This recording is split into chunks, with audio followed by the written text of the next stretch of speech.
Hi, my name is Angela, and in this video, I'm going to be talking about research as a resident, as a pharmacy resident, PGY 1 year, and specifically talking about the flipped model of research. If any of you are familiar with that, I wasn't until I got into this program and understood a little bit better. So I'll be talking about my experience and just a little bit more about the flipped model and what it is so that anyone who's curious can have some information. So I already did a video relating to research as a pharmacy student, so check that out if you're curious about what my experience was prior to residency. But right now I'm a PGY 1 resident and I'm in an ambulatory care type of track of residency, and so this is just gonna hopefully help anyone who's curious about it. So resident research in general, the big theme that I've learned is what can we do in 1 year that can teach residents how to do research. And it's interesting enough, but it's not too overwhelming because likely what you're doing is not going to change guidelines, change, a ton of different things. It's just going to help you learn the process. It's going to hopefully positively impact others' lives in the institution, but that's not really, the goal is much more truncated than I originally thought. But usually it's almost always retrospective type of studies, and so pulling data from the past. And sometimes with programs, they usually have questions that are populated by the preceptors or by the pharmacist or by the physicians at the institution, and then residents get a pick from them, and they get to kind of have some pre-formed questions, and then form their own questions probably by the end of their rotation, by the end of their residency. But these ideas are kind of, in my experience, it was kind of pitched to me and advertised to me, and then we got to rank and have different options. But really, it's just down to that. You get your question, and you have your team, which are experts or people who are likely going to help you best or surround them in that subject. So it just depends on what type of research it is. And sometimes, you're with another resident, you're with other pharmacy students, you're with pharmacists, a data analyst if you're really lucky, and you kind of still keep in contact with your program directors and things like that to let them know where you are in your progress. So a lot of people are involved.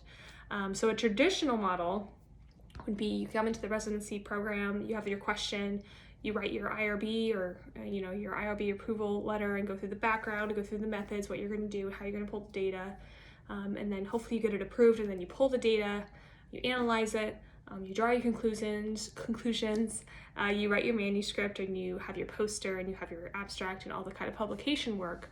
And that's kind of a front to back exposure to research, the whole research project. But with a flip model, it's a little bit, the idea is that it's flipped in half, and so you actually get to experience two different projects, and you come in on the residency process, and already the IRB has been approved, hopefully, and already the time is to be data collecting and analyzing, and then drawing conclusions, publishing.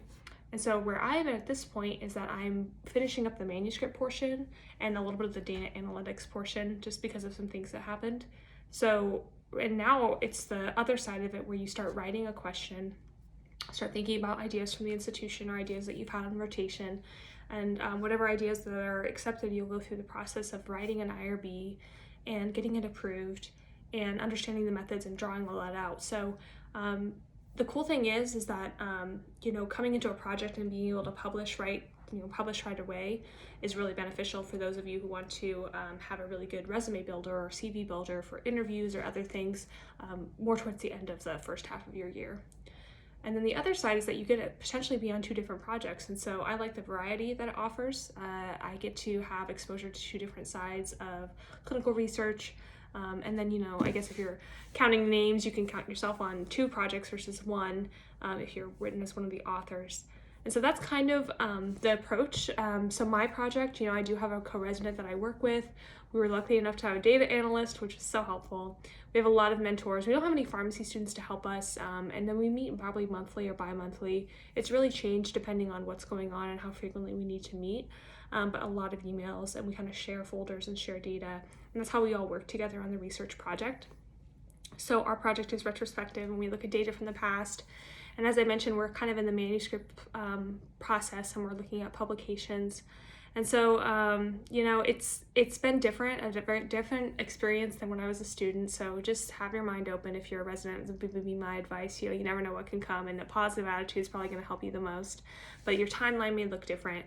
The process that you thought would go well may not go well. Processes that didn't go well might go really well. So it's just so many unexpected things happen, and you have to work with a lot of different people's schedules on your team and just give people a lot of grace in that respect.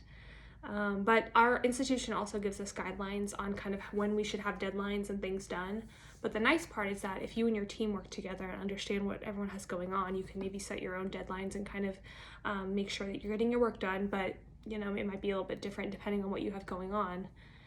And so just some funny things I wanted to mention about my research project is, well, they're not funny, but everyone makes mistakes. And so we use Excel for our data, and we accidentally sorted half the data, but not the other half. And so we had to go back and fix it.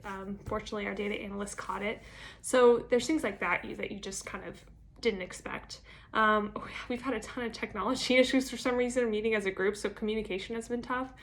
And it's just odd like that happens in those settings and not others. So and then also just coordinating schedules has been tough. And so these are things that I don't think anyone expects to happen, but definitely can happen. And then I think the other thing that's been surprising to me is depending on how the year goes and how your mind expands in terms of your experiences and your opinions, the scope of your project can change. Even though you have the same data, you have the same general goal, but what you highlight and what you bring out in your project can really change depending on what you're interested in and what you think other people will be interested in, or what really we can gain the most from the project. So that was interesting to me. I kind of thought once you're on a path, you stay on it, but it's interesting when you have a lot of different people inputting their advice on the team. It can be really varied what happens. So that's just kind of a brief video about what my research has been like as a resident, what the process has been like, and how it maybe differs from my other video when I go through it as a pharmacy student. So if you have any questions, please put them in the comments below. If you have any topics you'd like me to talk about, put them in the comments below. Like the video if you liked it, and share it with someone who might benefit from it. Otherwise, I'll see you guys next time.